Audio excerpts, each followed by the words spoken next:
The wind moved like breath across the dry plain, dragging the dawn in slow behind it. The porch boards of Jonah Callahan's homestead groaned beneath the weight of silence. The kind that settles thick when a man's lived too long with ghosts, and too little with the living. His rocking chair creaked in rhythm with nothing. He hadn't touched coffee or tobacco in 2 winters. And still he sat there, coat draped over his shoulders like a half-remembered past, staring into a morning. Not yet born? He heard it before? He saw it? Not a scream? Not even a full stumble? Just a sharp crunch, like a boot heel giving way to gravel, followed by a body giving in to gravity. Jonah rose slowly, hand brushing the butt of his rifle out of instinct, more than intention. Through the small window beside the door, he caught sight of a smear of red across the porch slats. Then a shape, small, crumpled, breathing just barely. When he opened the door, the cold came first, dry and indifferent. Then the sight of her. She couldn't have been more than 20, maybe. Less. Her skin was the color of river clay, streaked with blood that had run from her left shoulder down to the waist of her faded dress. A braid, thick and dark, lay tangled across her chest, beads half missing. Her shawl, damp with sweat and soil, was clutched in one hand. Jonah didn't move. He didn't lower the rifle either. His mind sparked with voices he thought had gone quiet. The preacher at Mabel's funeral, the town council, when they tried to offer him land in exchange for peace. And Mabel herself, her voice the softest, but the deepest in his bones. Don't open your door to trouble. Jonah. Sometimes trouble wears the face of the wounded. The rifle hung heavy in his hands. He took a step closer. There was blood, fresh pulsing and signs of travel. Moccasins were split at the seams, soles dark with mud. A necklace made of shell hung around her neck, and her lips moved slightly as if forming words she didn't have strength to give. Her other hand clutched something small, a leather string wrapped tight, maybe prayer beads, maybe nothing.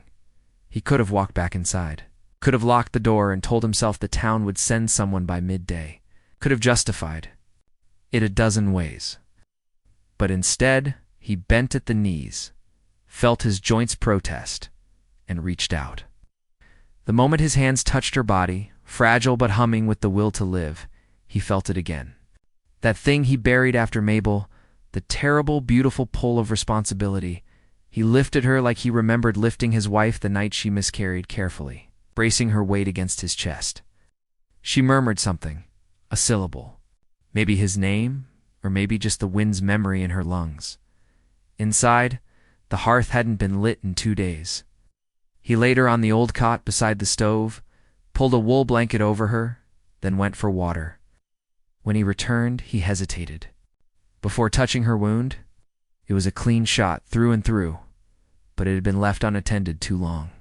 Infection rode in the edges of the flesh like a threat.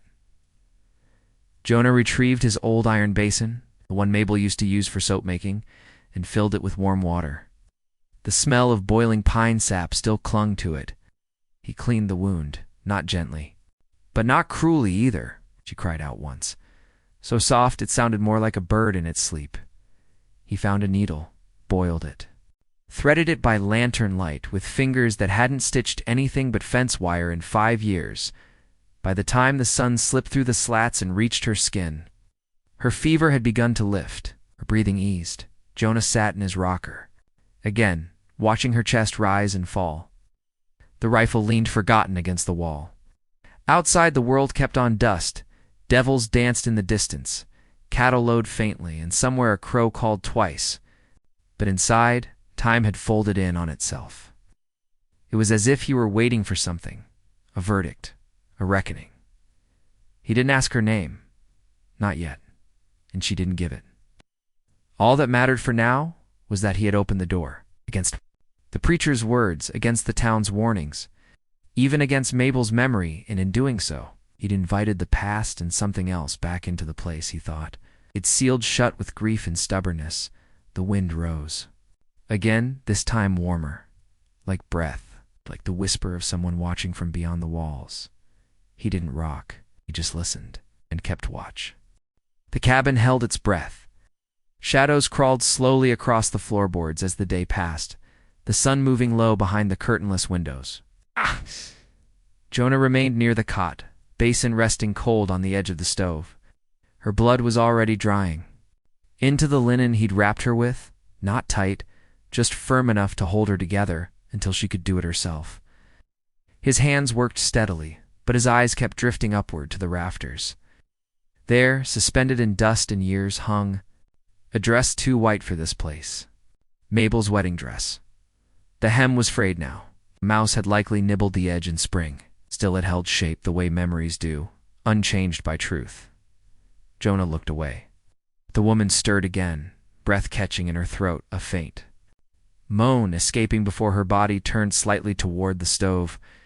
Jonah dipped the cloth again, wiped the sweat from her brow, and studied the pattern woven into her shawl.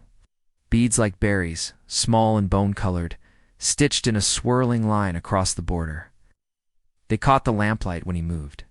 Not brightly, but enough to make him think they meant something. Maybe prayer. Maybe mourning. She had not yet woken fully, but her presence, even unconscious, filled the space in a way that reminded him just how long he had been alone. He leaned back against the wall, his knees stiff, and stared at his own hands, still stained faintly with her blood, still shaking just enough to betray the quiet. When night fell, he lit the lamp and sat in his rocker, the one Mabel used. To hate because it creaked too much. He didn't rock, though, just sat. The fire was low, casting a flickering halo across the room. From beneath a shelf, he pulled a small wooden box. Inside, wrapped in faded cloth, lay his old bullet mold, iron, cold, familiar. He turned it over in his hands, thumb brushing the groove where years of use had worn a groove. He hadn't held it since the month after Mabel passed. That was the last time he'd cast lead. The last time he'd believed in the kind of justice a bullet could offer. Now, justice seemed slower, more quiet, maybe even less righteous. Wind picked up outside hard, rattling the shutters. The cold came crawling in under the door. Placed the mold back in its cloth, sealed the box, and returned it to its place. She moaned again in her sleep, a word escaping not English. He didn't know it, but the sound made something in him ache, like hearing the cry of a fawn lost. In the thicket, he pulled the blanket higher on her shoulder and added one more log to the fire. Morning came pale and hesitant. The light cut across the floor like a knife. She woke with a small gasp, sat upright too fast, and pressed a hand to her shoulder. "Easy," Jonah said, the first word he'd spoken since nightfall. She turned to him, eyes sharp, wary but not frightened. I saw then how young she really was, and how old her eyes had become. "You're safe," he said. She looked at him, then the room, then at the bandage. She touched the shawl. Someone had folded it beside her, then pulled it into her lap like a shield. "Neena," she said softly. He nodded. Jonah. A beat passed between them, quiet and brittle. Then she pointed to the window. "Outside I ran. Long time. Crouched beside the hearth, struck a match, and lit the kettle. I figured," he said. She pulled her knees up beneath her chin, face still unreadable. She said, gesturing faintly to her shoulder. "Then go." Jonah didn't answer right away. He poured hot water into a cup and dropped in the last spoonful of dried willow bark. "You're not leaving till that's healed," he said, setting the cup in her hands. "Storm's coming. You'll stay." Neena's fingers closed around the mug. "Thank you." He returned to the table, began sorting dried beans from a sack. He didn't need to speak, and she didn't need to thank him again. But something had shifted in the room. Not comfort, not yet, but the first breath of it. Like the way snow begins to fall without sound. Just the presence of change. Her eyes traveled to the rafters. She pointed, curious. "Wife?" she asked. Jonah nodded. "Slow, Mabel." Ow! She did not pry. She only offered a small, respectful bow of the head, then sipped the tea and watched the fire. Jonah went back to sorting, the beans slipping between his fingers like prayer beads. And for the first time in years, he wasn't waiting for the day to end. Ask ChatGPT. The first thunder came like a warning, low, stretched thin across the horizon, then gone again. Jonah glanced toward the window, his hand still wrapped around the stove handle. Outside, the light had changed. Sky gone pewter, wind gone sharp. Something restless moved through the cotton fields. It's the kind of wind that carried stories and warnings. He turned to Neena. She was seated cross-legged by the fire, quietly unraveling the frayed braid that trailed down her back. Her fingers moved with care, methodical. Each tug of hair, each twist, was deliberate, not for beauty, but as if to remind herself she still had say over something in the world. She didn't look up when he spoke. "Storm's coming," he said. "Barn's dry if you want it. Got old quilts in the hayloft." She shook her head. "I stay here. Fire better." He didn't argue. By the time the rain came, it came heavy, sudden and unrepentant. No gentle patter, just a roar like something angry finally let loose. Water bled through the corners of the window frame. The roof groaned overhead. And inside, the two of them sat, strangers bound not by friendship, but by the need to survive something bigger than them both. Jonah poured 2 cups of coffee. It was stale, bitter, boiled too long. Neena accepted it with a nod. Both hands cupped around the tin like she was holding something sacred. They drank in silence. She was the one who broke it. "White man," she said, voice soft, eyes fixed on the fire. "Came from Gold Place. You find me. Drunk. Take my beads. My shawl." I ran. Jonah didn't ask what else he tried to take. Didn't need to. "You saw him?" he asked. She nodded. "In town. He follow." Jonah clenched his jaw. He looked down at the steam rising from his mug and didn't say what he was thinking. That this town, with its quiet porches and crooked crosses, had never known how to protect the people it didn't want to understand. Instead, he said, "You're safe here." She nodded again, not in agreement, but in acknowledgement of what? The words cost him to say. The fire popped. Somewhere in the distance, thunder rolled again. Then came the lightning, sudden, fierce. It split the sky in two, and in the second after, the cottonwood behind the cabin cried out with a great crack. Jonah stood, rifle in hand, and opened the door just enough to see smoke curling off the scorched bark. "Trees hit," he muttered. "Still." "Stand?" she asked. He looked back at her. She was watching him. Her eyes were not afraid, only steady. "Still stand," he said. He closed the door and sat down again. The coffee had gone lukewarm. He didn't care. "I used to have a son," Jonah said then, voice barely audible over the storm. "Or, we were supposed to." Mabel carried him near to term. She bled in the night. Took them both before I could even get to the doctor. Neena said nothing. He stared into the fire. "I used to make bullets, custom rounds, engraved initials into the casings. Men thought that made them lucky. Mabel hated it. Said every letter I carved would find its way back to me." He laughed, a brittle. Sound guessed she was right. She reached up and tightened the last loop of her braid. The beads still missing, but her fingers wove the hair clean and close to the nape. A line simple, strong. A thread she carried from before him, and one she'd carry after. "You bury them here?" she asked. He nodded. "Under the apricot tree, north side of the field." She looked at the fire again.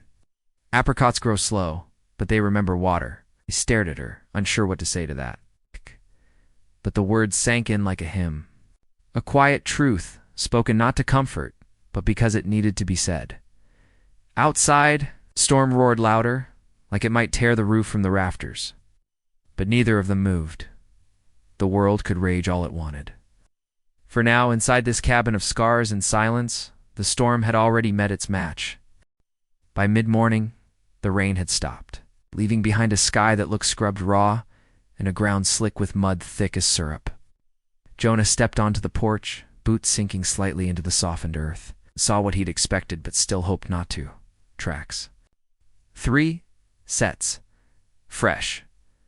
Coming up the ridge trail from town? He didn't call to Neena. She was inside. Sweeping ash from the fireplace with slow, methodical strokes, Her braid was tight today. She hadn't said a word since sunrise. By the time the knock came, not hard, not rushed, it's deliberate. Jonah had set the kettle on the stove and moved the rifle from the door to its place near the hearth. He opened the door to faces he knew too well. Preacher Markham, thin as a fence post, and always smelling faintly of soap and condescension. Clay Foster, a ranch hand with hands like paddles and eyes that never quite met yours. And behind them, Elijah Reeve, cousin to the mayor, fat, on money that never touched his boots. Jonah didn't speak. He just held the door open. "We won't take much of your time," Markham began, stepping inside as if invited. The others followed, hats clutched in their hands, boots leaving wet marks on the wood. "We've heard word," Elijah said, glancing around the room like he expected to see scalps hanging from the rafters, about the girl. Jonah stood still, arms crossed. Markham cleared his throat. "She's not one of us, Jonah, and there's trouble lately.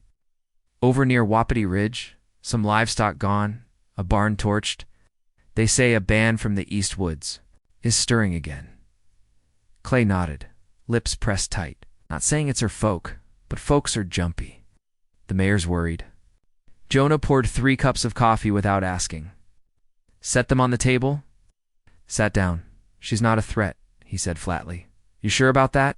Elijah asked, lifting his cup. "What? You know how these things go. One turns up, others follow. You can't be too careful." Behind the wood stove, Neena moved silently. She didn't speak, didn't reveal herself, just listened. Her shadow caught between 2 beams of light. Her eyes didn't waver. Markham leaned in. "We're just asking you to think about the town. You've kept to yourself a long while. We respected that. But bringing her here, well, it sends a message." Jonah met his eyes. "What message?" "That you're choosing sides," Elijah said. "I didn't realize kindness had sides." Jonah answered, voice low. The room went still. Even the fire seemed to hesitate. Markham sighed, took another sip. "Just think on it, that's all we ask."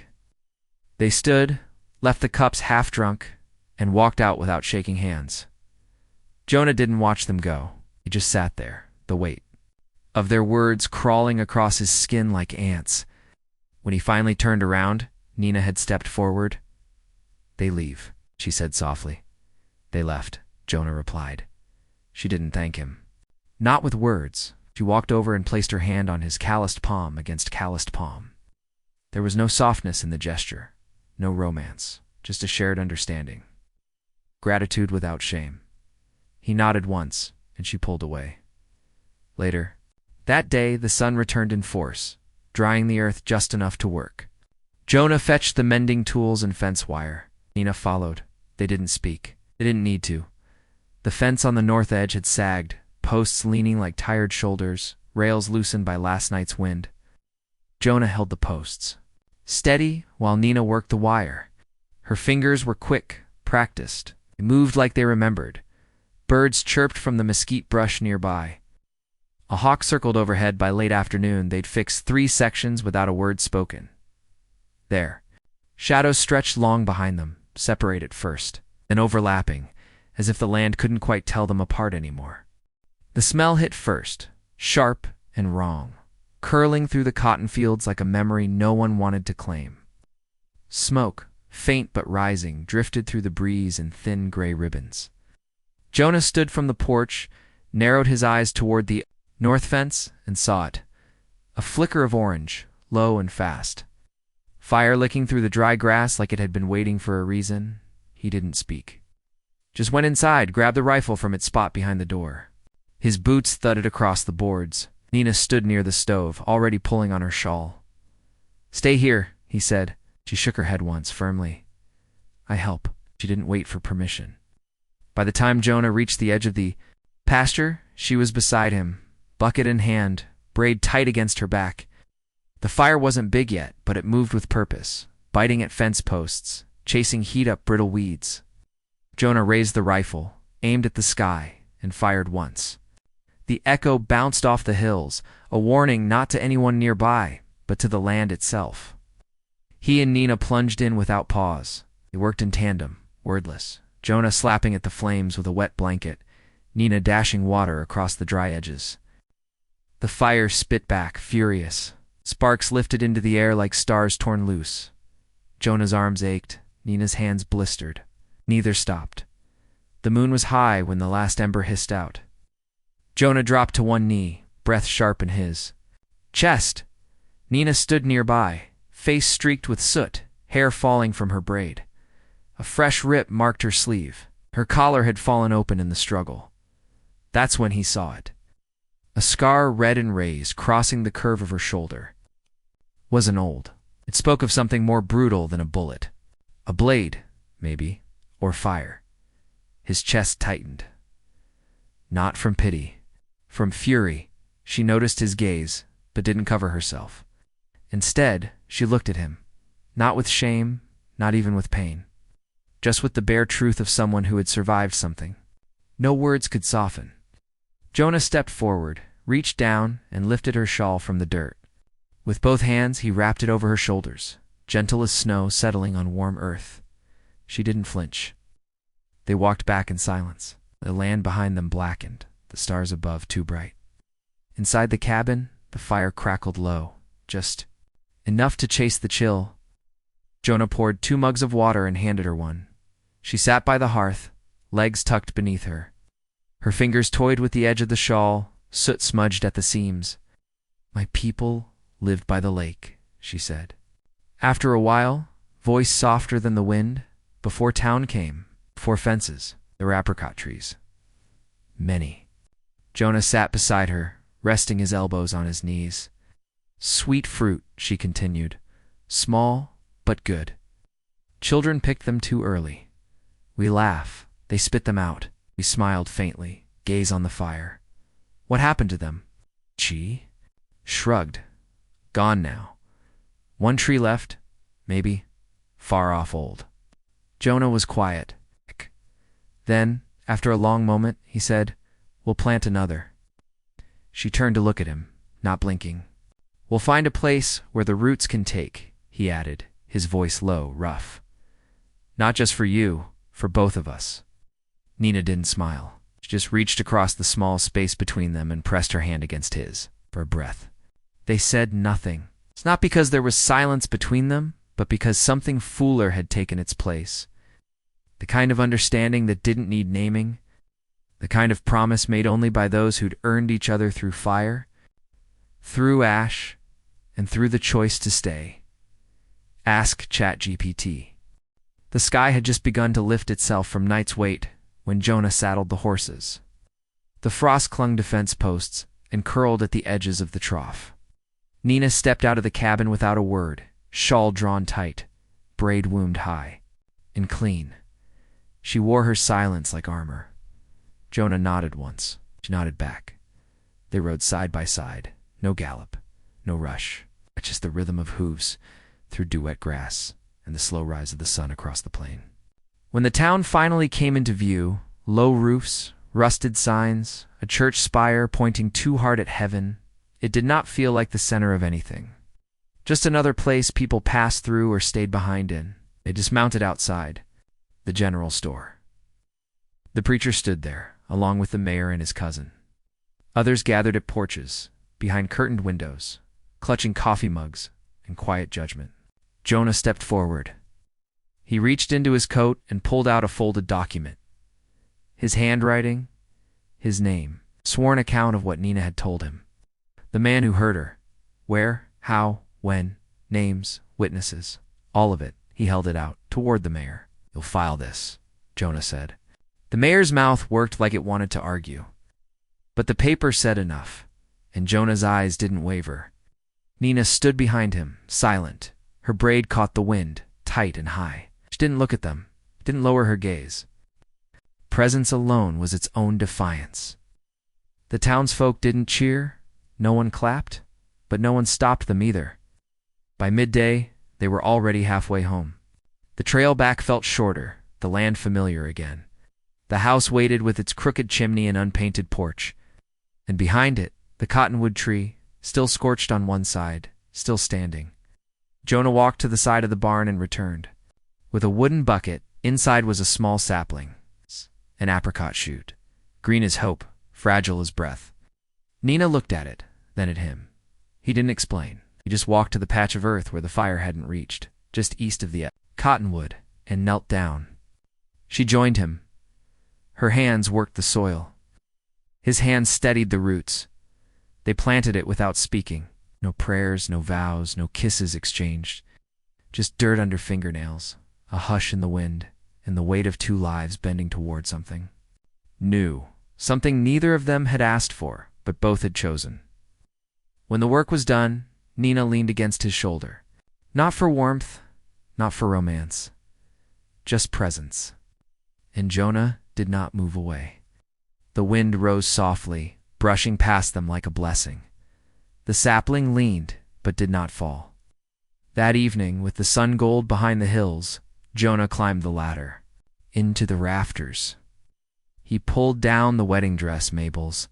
It was still white, still holding on to time like a fragile truce. He didn't burn it, folded it, careful, smoothing each line of fabric as if it could still wrinkle time. Then he wrapped it in cloth, tied it with twine, and placed it into the cedar chest by the hearth. He closed the lid. Then he sat on the porch. Neena joined him, silent as ever. The rocking chair creaked under her weight. 2 chairs, 1 porch. A tree newly planted behind them. The sky deepened. The stars took their time. And in that stillness, without announcement or ceremony, something like home took root. Ask ChatGPT.